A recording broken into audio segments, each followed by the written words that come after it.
Good morning, students.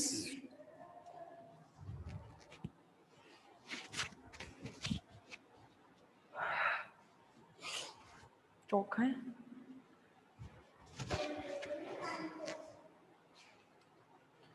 Good morning everyone. कैसे हो सभी भाई? बहुत लेट हो गई ना।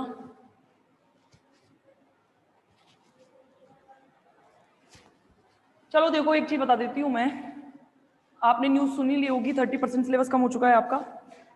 ठीक है, ये न्यूज़ आ चुकी है ऑफिशियली, है ना? तो उसके लिए कि आज मैं अब ये यूनिट क्लोज कर रही हूँ, मतलब मेरा मतलब कहने का ये है कि इलेक्ट्रोड्स करा के मैं ये यूनिट क्लोज कर दे रही हूँ। और बाकी जब हम कंप्लीट आप लोगों का सिलेबस आ जाएगा तब हम और देख लेंगे, लेकिन अभी फिलहाल के लिए ये मैं खत्म करूंगी आज, सबसे पहली बात। और दूसरी चीज ये है कि मैंने इतना करा दिया है कि आपका पूरा एग्जाम पेपर कवर हो जाएगा। ठीक है, तो टेंशन लेने की जरूरत नहीं है। जो बाकी के इलेक्ट्रोड बच्चे हुए हैं उन्हें खत्म करवा के ये यूनिट के साथ साथ फिजिकल भी क्लोज कर रही हूँ, तो इसलिए कोई भी शक शंका नहीं होनी चाहिए आप लोगों को, मैं करवा दूंगी, है ना? बाकी का बचा हुआ अगर मान लो बाई चांस एक दो टॉपिक और ऐड होते हैं कि हाँ भाई ये वाला टॉपिक रह गया है आपका, क्योंकि सिलेबस आना अभी बाकी है। एक्चुअली में क्या हुआ मैं बता देती हूँ। लास्ट ईयर हुआ कि अभी लास्ट ईयर क्या इसी साल, चूंकि सिलेबस उन्हें कम करना था तो उन्होंने कह दिया था कि पांचों यूनिट से एक एक क्वेश्चन आएगा, ऐसा करके बोला था, है ना? कि मतलब कहने का मतलब कोई 3 यूनिट 3 क्वेश्चन करने थे इस बार। अभी जो पेपर हुए थे ना थर्ड ईयर के, मतलब 10 क्वेश्चन में से कोई 3 क्वेश्चन कर दीजिए। पेपर उन्होंने वही उठा के दिया था, यानी कि कहने का मतलब पहली यूनिट, दूसरी यूनिट, तीसरी यूनिट, चौथी यूनिट और पांचवी यूनिट, यूनिट्स तो वही उठा के दी थी उन्होंने। पर चक्कर ये पड़ा कि यूनिट के बाद कि भाई ठीक है, पहले ऐसे तो होता है ना कि पहले क्वेश्चन कोई क्वेश्चन है अथवा में फिर दूसरा क्वेश्चन है उस यूनिट का, एक अटेंड करना होता था। तो आपको मेरे कहने का मतलब ये है कि आपको पूरा क्वेश्चन यहाँ तक मिल जाएगा, इसलिए मैं आज फिजिकल क्लोज करूंगी यही। तो इसलिए टेंशन लेने की जरूरत नहीं है, मैडम छुड़वा दिया ये वो, 30% सिलेबस आप लोगों का कम हो चुका है। इसी चीज का इंतजार कर रही थी मैं कि ऑफिशियल न्यूज आ जाए एक बार, के बाद हम शुरू कर देंगे। बाकी बचा हुआ सिलेबस जब आएगा और देख लेंगे, ठीक है? तो देखना, जब मैं बात करी तो मैंने आपको 4 प्रकार के इलेक्ट्रोड बताए थे। पहला बताया था गैस आयन इलेक्ट्रोड, बताया था ना? उसके मैंने करा दिए थे आपको हाइड्रोजन इलेक्ट्रोड, ऑक्सीजन इलेक्ट्रोड और क्लोरीन इलेक्ट्रोड। बाकी का बचा हुआ जो अगला है उसका नाम है धातु धातु आयन इलेक्ट्रोड। देखो भाई, जैसा नाम है ना वैसे इनका काम भी है, ठीक है? धातु धातु आयन इलेक्ट्रोड। देखो भाई, नाम देखना। पहले तो मैं आपको एक चीज बता दूं, क्योंकि जब हम इनऑर्गेनिक की साइड चलेंगे तब इनऑर्गेनिक में क्या होता है कि धातु जो होती है वो इलेक्ट्रॉन त्यागने का गुण रखती है ना, कि इलेक्ट्रॉन त्यागे जाते हैं जब उसे, अभी हम देख चुके हैं डेनियल सेल के अंदर देखा था हमने जिंक को, जिंक Zn4 के विलियन में, यानी कि उसी के आयनों में वक्त रखा जाता है। जैसे क्या होता है देखो, ये जो इलेक्ट्रोड होते हैं ना धातु धातु आयन इलेक्ट्रोड, इसमें एक धातु की छड़ होगी। बाकी सब नोट्स में लिखा हुआ है क्योंकि ये रटना है आपको, ये मैं कंफर्म कर रही हूँ, आपको रटना पड़ेगा। उसका रीजन क्या है रटने का मतलब, क्योंकि ये ऐसे हैं कि जिन्हें समझा नहीं जा सकता, सिर्फ सिर्फ थोड़ा बहुत कंसेप्ट क्लियर किया जा सकता है, ठीक है? तो मैंने क्या बोला कि ये एक ऐसे इलेक्ट्रोड, इस प्रकार के इलेक्ट्रोड में धातु की होती है भाई एक छड़, ठीक है ना? धातु की छड़ होती है जो कि इसी धातु के आयनों के विलयन में विलय होगी। नाम देखो, धातु धातु आयन इलेक्ट्रोड, यानी कि कोई धातु की छड़, धातु की कोई छड़ जो अपने ही आयनों में विभक्त होती है और उसी के विलयनों में डूबी रहती है ये धातु की छड़, तो इस प्रकार के इलेक्ट्रोड्स को कहते हैं धातु धातु आयन इलेक्ट्रोड। धातु धातु आयन इलेक्ट्रोड का मैंने क्या बोला, कोई धातु की छड़ होगी और धातु की जो छड़ होगी वो अपने ही आयनों में क्या होगी, अपने ही विलयन के आयनों में पृथक या डूबी रहती है। तो क्या होगा, मैंने क्या बोला, जैसे माना जिंक की कोई छड़ ले ली, ये धातु की छड़ है भाई, और ये इसी के आयनों में यानी कि Zn4 में घुली हुई है, यानी कि क्या होगा, जिंक के अंदर कैपेसिटी होगी जिंक+2 में कन्वर्ट होने की, यानी कि जिंक जो है, जो धातु की छड़ है, वो इलेक्ट्रॉन त्यागेगी कि नहीं त्यागेगी? जैसे जैसे वो इलेक्ट्रॉन त्यागती जाएगी इस प्रकार के विलयनों में बदलती जाएगी। कहा था ना कल मैंने, जब मैंने लास्ट क्लास में आपको डेनियल सेल कराया था, तब मैंने आपको कहा था कि कोई धातु की छड़ होगी और धातु की छड़ जो होगी वो अपने ही आयनों में विलय होगी, तो देखो क्या होगा, माना मेरा, फिर कैसे बनेगा, मेटल है, सेल आरेख देखो, मेटल मेटल कुछ ऐसा, जिंक, और जिंक किसमें है, जिंक +2, सेल आरेख है या नहीं। चलो बताओ रिएक्शन क्या होती है, रिएक्शन बात करेंगे तो या तो ऐसे लिख लो,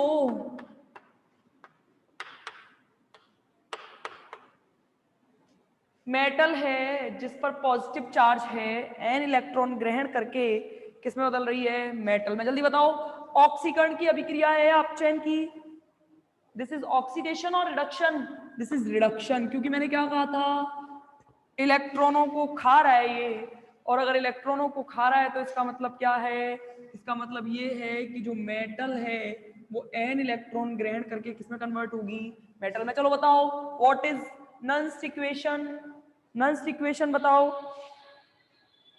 क्या होगी भाई, E बराबर E0 माइनस RT/NF, चूंकि N ही इलेक्ट्रॉन है तो इट मींस NF लॉग, चलो बताओ लॉग मेटल की कंसंट्रेशन अपॉन धातु आयनों की कंसंट्रेशन, समझ गए, E बराबर E0 माइनस के RT/NF लॉग उत्पादों की सांद्रता बटे अभिकारकों की सांद्रता। कोई दिक्कत है, this is called nuns equation, समझ गए, ये कहलाते हैं धातु धातु आयन इलेक्ट्रोड। और अगला जो इलेक्ट्रोड है जिसका नाम है धातु अविलेय लवण इलेक्ट्रोड, इसी के बारे में बात की थी ना, थर्ड जो बात की थी जिसका नाम है धातु अविलेय लवण इलेक्ट्रोड।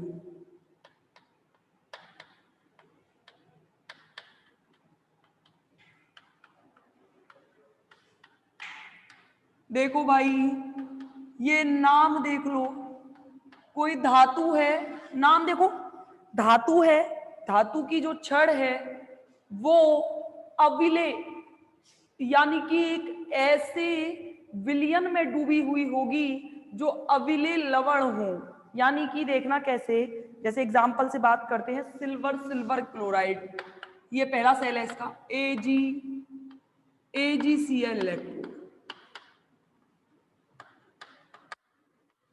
देखो भाई चांदी की छड़ AgCl के सॉल्यूशन में AgCl के विलयन में घुली हुई होगी या नहीं होगी, ये ध्यान रखना। सिल्वर जो होती है वो सिल्वर, देखो पहली बात तो ये बताओ ये लवण है या नहीं, और ये एक ऐसा लवण है, ये एक ऐसा सॉल्ट है जिसके अंदर सिल्वर अघुलनशील है, या मैं ये कहूं कि अविलेय है। क्या है, अविलेय है। तो देखना इसमें क्या होता है, इसमें देखो, देखो भाई इस इलेक्ट्रोड में एक सिल्वर का तार होगा, देखो बिल्कुल सेम वही प्रोसेस है, ये आपका डायग्राम है बच्चों,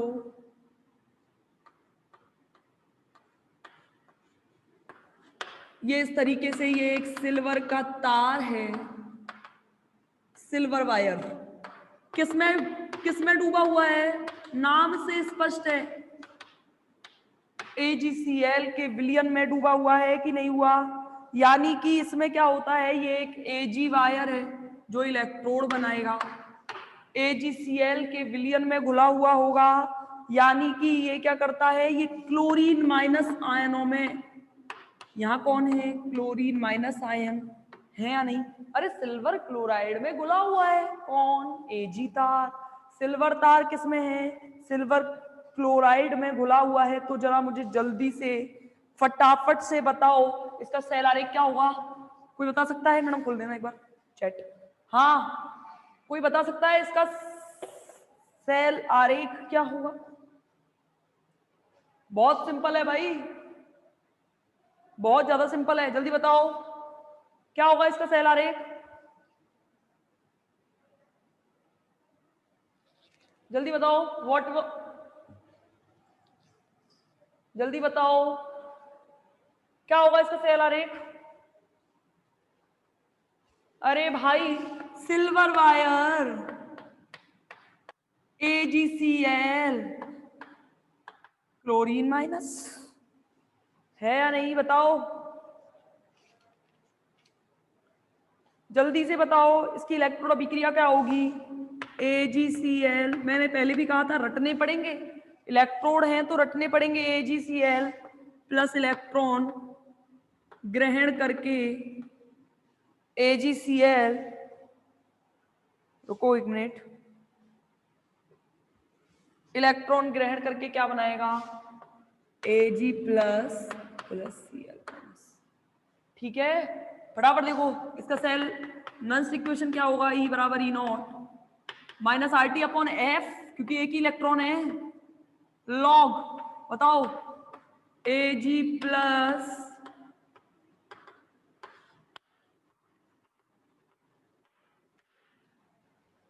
देखो है या नहीं बताओ।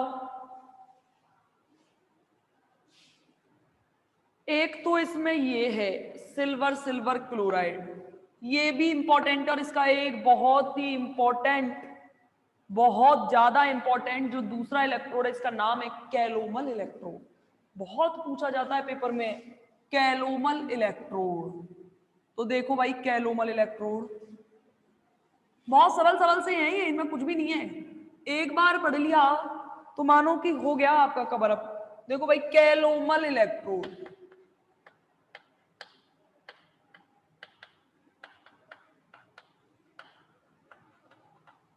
ये बहुत इंपॉर्टेंट है, बहुत ज्यादा इंपॉर्टेंट है।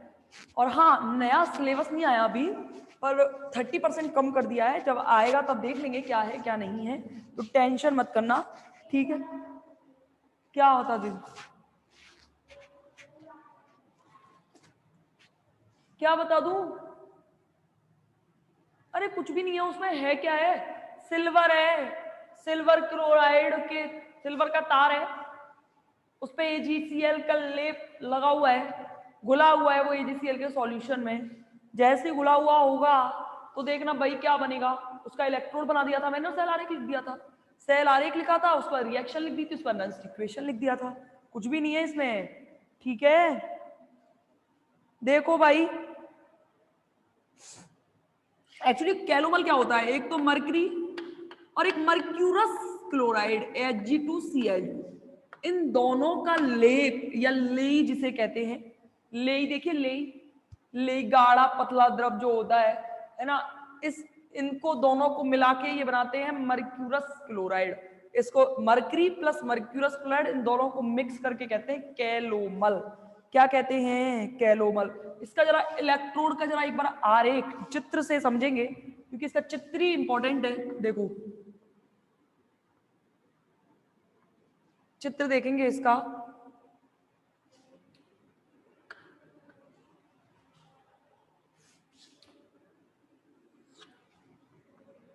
देखो भाई ये कांच की नलिका है, कांच की नलिका है, इसमें एक इस तरीके से बाहर की तरफ ये लगा हुआ है, जहां से हम KCl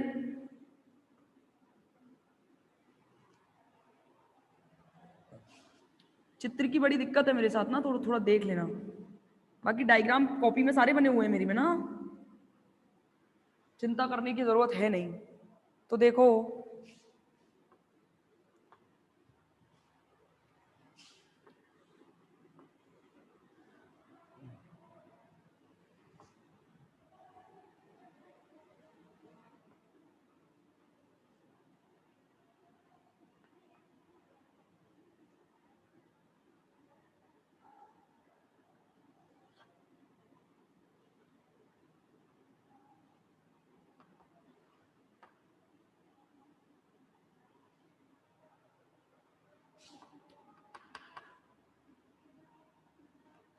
ये देखो भाई,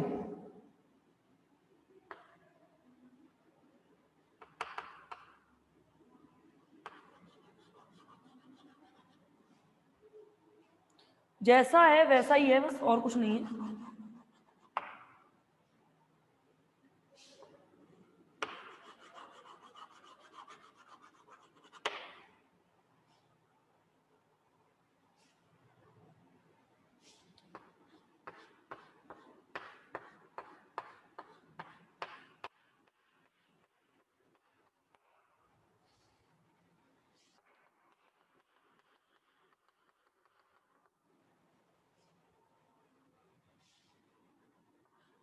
वैसे इसका कोई मतलब है नहीं,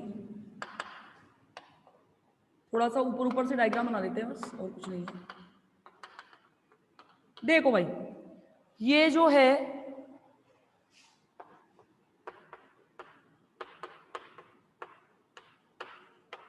Hg+ Hg2Cl2, ये पूरा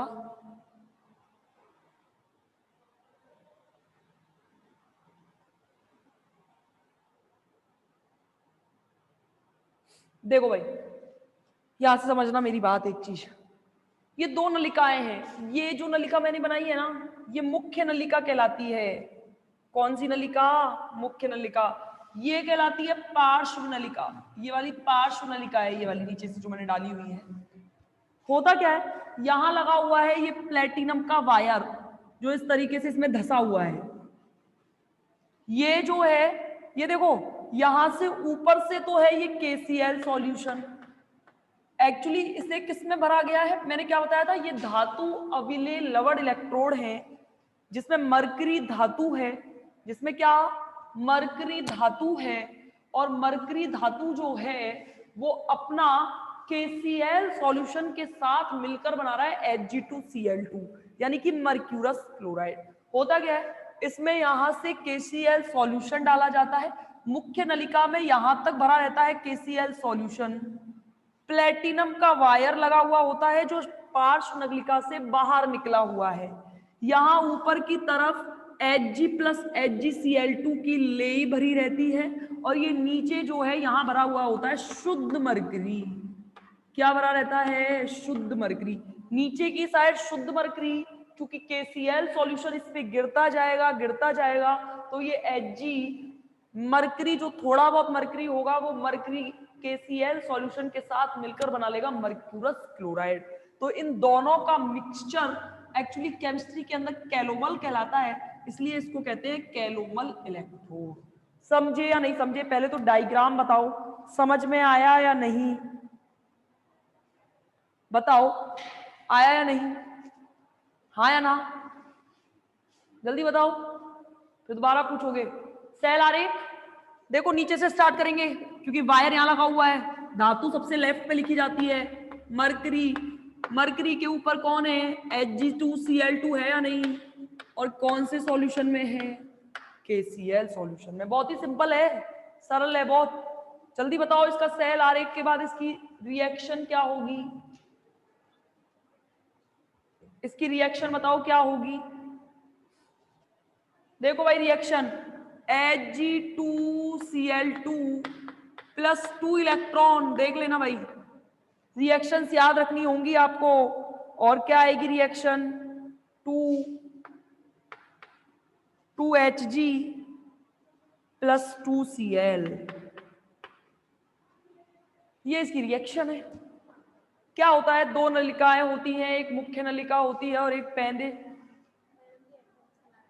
अरे जो भी है, हैंड पंप ही है, मान लो कैलोमल इलेक्ट्रोड है। देखो, दो नलिकाएं होती हैं, एक मुख्य नलिका, एक पार्श्व नलिका।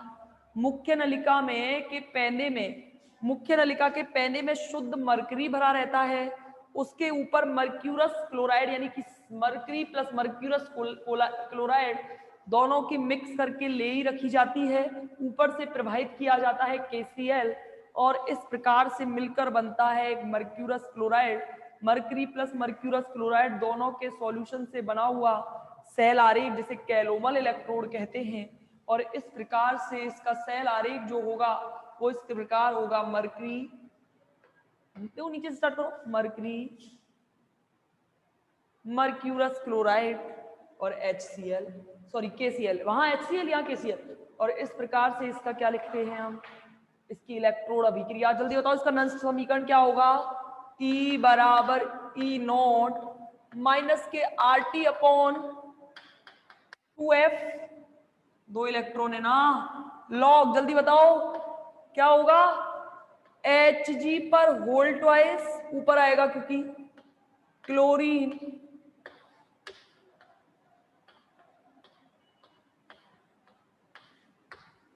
Hg2Cl, देख लो, E = E0 - RT/2F, ये क्या कहलाता है? ये कहलाता है कैलोमल इलेक्ट्रोड। क्या कहलाता है? Calomel electrode.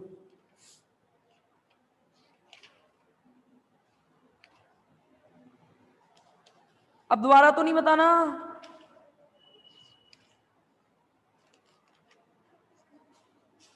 दोबारा तो नहीं बताना। आ गया?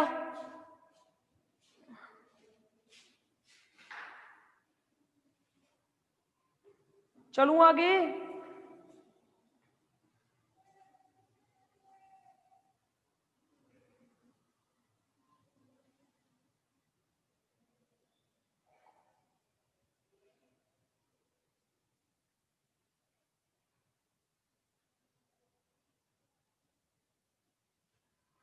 बताओ, आया या नहीं आया? अरे आगे चलूं क्या? ऐसे थोड़ी चलता है, बताओगे नहीं तो चलो ठीक है।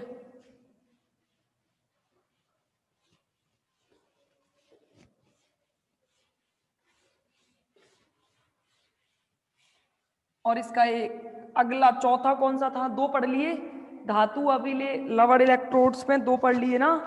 एक तो आपने पढ़ा, अरे रिपीट, अब जब से बोलते ना रिपीट, अब रिपीट में जब से मैं पूछ रही थी जब तो कोई दिक्कत नहीं, हम निकल गया, मिटा दिया मैंने। कुछ नहीं है उसमें। दो नलिकाएं हैं, एक मुख्य नलिका होती है और एक पार्श्व नलिका होती है। मुख्य नलिका के पैंदे में शुद्ध मरकरी भरा हुआ होता है, शुद्ध मरकरी भर दिया था। उसके ऊपर मरकरी प्लस मर्क्यूरस क्लोराइड की भरकर लेई भर दी जाती है। उसके ऊपर से KCl सॉल्यूशन प्रवाहित करते हैं। नीचे से सेल आरेख, यानी कि इलेक्ट्रोड बनाओगे तब कैसे बनाओगे? साइड में मरकरी, फिर फिर फिर स्लैश लगा के Hg2Cl2 और फिर लास्ट में KCl। है या नहीं बताओ? KCl। ओके, KCl के बाद में उसकी सेल आरेख अभिक्रिया लिख दी थी, Hg2Cl2 प्लस 2 इलेक्ट्रॉन, फिर क्या आएगा? 2Hg plus 2Cl minus. आया कि नहीं आया? और इस प्रकार से आप क्या कर दोगे? इसकी रिएक्शन लिख दोगे। नंस रिएक्शन क्या आएगी? E बराबर E0।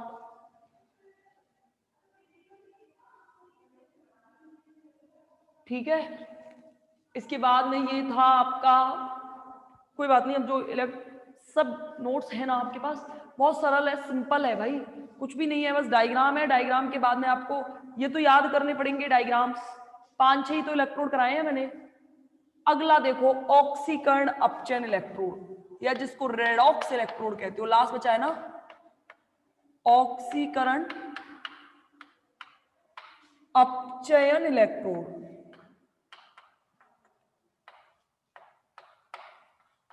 इसको कहते हो आप रेडॉक्स इलेक्ट्रोड। बहुत सरल है। एक ऐसा इलेक्ट्रोड जिसमें ऑक्सीकरण और अपचयन दोनों साथ साथ हो रहे हो, ऐसा इलेक्ट्रोड जिसमें ऑक्सीकरण व अपचयन दोनों साथ साथ हो रहे हो। और ध्यान रखना, जब दोनों साथ साथ हो रहे होते हैं तो वो इलेक्ट्रोड ना कहला के वो पूरा सेल कहलाता है, यानी कि पूरा एक सेल बना दिया है आपने, इसलिए ये इस प्रकार के इलेक्ट्रोड सेल्स भी कहलाते हैं। क्योंकि मैंने भी पहले बताया था कि जो पूरा सेल बनता है वो बनता है आपका किससे? पूरा सेल जो बनता है वो किससे बनता है? आपका पूरा सेल बनता है जहां ऑक्सीकरण और अपचयन की अभिक्रियाएं क्या हो रही हो? साथ साथ हो रही हो। तो इसको आप कहते हो कि हाँ भाई पूरा सेल मैंने बना दिया है, कहते हो ना। अब देखना एक्चुअली में इसमें होता क्या है, इसमें ये होता है कि आप इसे ऐसे विलयन के संपर्क में रखोगे, क्या होगा कि इसे ऐसे विलयन के संपर्क में रखोगे जो कि धातु की दो अलग अलग ऑक्सीकरण अवस्थाओं के बीच स्थित होगी। तो देखो कैसे, जैसे मानो एक प्लेटिनम का वायर है, किसका वायर है? प्लेटिनम का वायर है, क्योंकि वायर तो हमें लेना ही पड़ेगा ना। वो किस किस के संपर्क में है? वो किस किस के संपर्क में है? देखो प्लेटिनम का वायर है, वो आयरन +3 के भी संपर्क में है, आयरन +2 के संपर्क में भी है। देखो, यानी कि जहां पे ऑक्सीकरण और अपचयन दोनों ही, ऑक्सीकरण अपचयन को पहचानते कैसे हो? ऑक्सीकरण अपचयन को पहचाना ऐसे जाता है जहां पे इलेक्ट्रॉन एक में निकल रहे होंगे या ग्रहण किए जा रहे होंगे। ऑक्सीकरण संख्या जहां बढ़ भी रही होगी और जहां घट भी रही होगी। यहाँ +3 है, इसके एस्पेक्ट में देखें यानी कि इसके पहलू के अनुसार देखें तो इसके लिए तो ये बढ़ रही है, और इसके पहलू में इसे देखें तो इसके अनुसार ये घट रही है। समझे या नहीं समझे?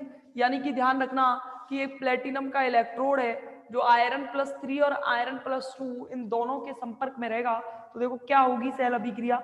सेल अभिक्रिया बताओ क्या होगी। देखो सेल अभिक्रिया कुछ इस प्रकार होगी, आयरन +3 प्लस एक इलेक्ट्रॉन ग्रहण करवा दो, किस में बदल जाएगा ये? मुझे बताओ जरा, क्या ऑक्सीकरण अपचयन दोनों अभिक्रिया साथ नहीं हो रही? यानी कि ऑक्सीडेशन स्टेट एक में घट रही है और एक में बढ़ रही है। फटाफट देखो, कोई दिक्कत है? सिंपल है ये कुछ भी नहीं है। E बराबर E0 - के RT/F, चूंकि ये NF होता है ना, एक इलेक्ट्रॉन है यहाँ, RT/F लॉग। फटाफट देखो,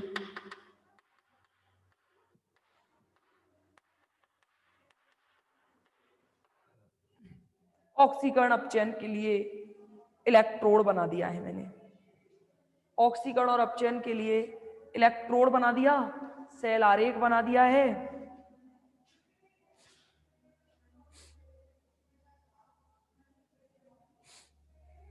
ठीक है,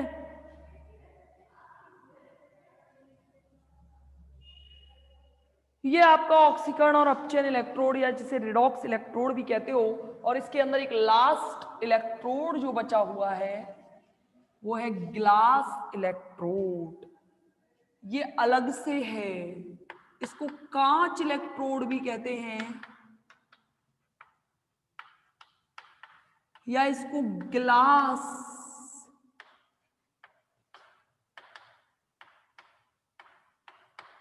ध्यान रखना पेपर में आपको डेफिनेटली यहां तक क्वेश्चन आपका कवर हो जाएगा। अगर सिलेबस में कुछ एक्स्ट्रा पॉइंट बढ़ते भी है ना, तो मैं गारंटी कह रही हूँ कि इलेक्ट्रोड्स में से पूरा क्वेश्चन आता है एक, तो इसलिए टेंशन की बात नहीं है। बाकी आगे मैंने बहुत कुछ करा दिया है आपको, उसमें मैंने आपको विद्युत रासायनिक नहीं सॉरी, आपको मैंने डेनियल सेल की क्रियाविधि पूरी समझा दी थी। उसके अंदर मैंने आपको रासायनिक सेल्स और गैल्वेनिक सेल्स के बीच में अंतर बता दिए थे, तो सब कुछ बता दिया था मैंने, तो इसलिए चिंता की कोई बात नहीं है। और ध्यान रखना ये मैंने एक पार्ट करा रही हूँ, यहाँ तक सिलेबस का एक पार्ट कंप्लीट हो जाएगा। होने को तो 3 पार्ट है इसके अंदर, 3 पार्ट का मतलब इसमें 2-3 टॉपिक है, क्योंकि इसमें ज्यादा बचा नहीं है। अब सांद्रता सेल बचे हैं, एक आपके लवण सेतु बचा है, ज्यादा बचा नहीं है।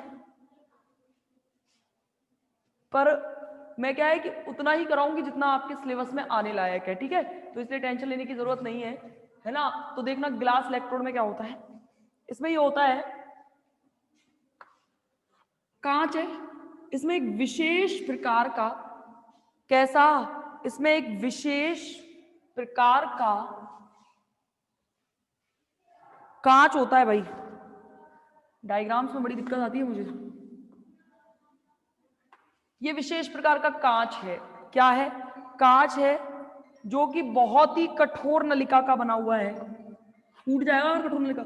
इसे नीचे की साइड दे दिया जाता है बल्ब का आकार। मैडम इसका उठा के फोन ये कर दो, मैडम क्लास में है। तो देखना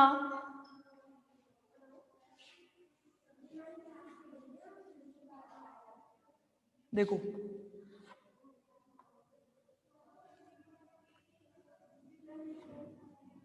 एक मिनट,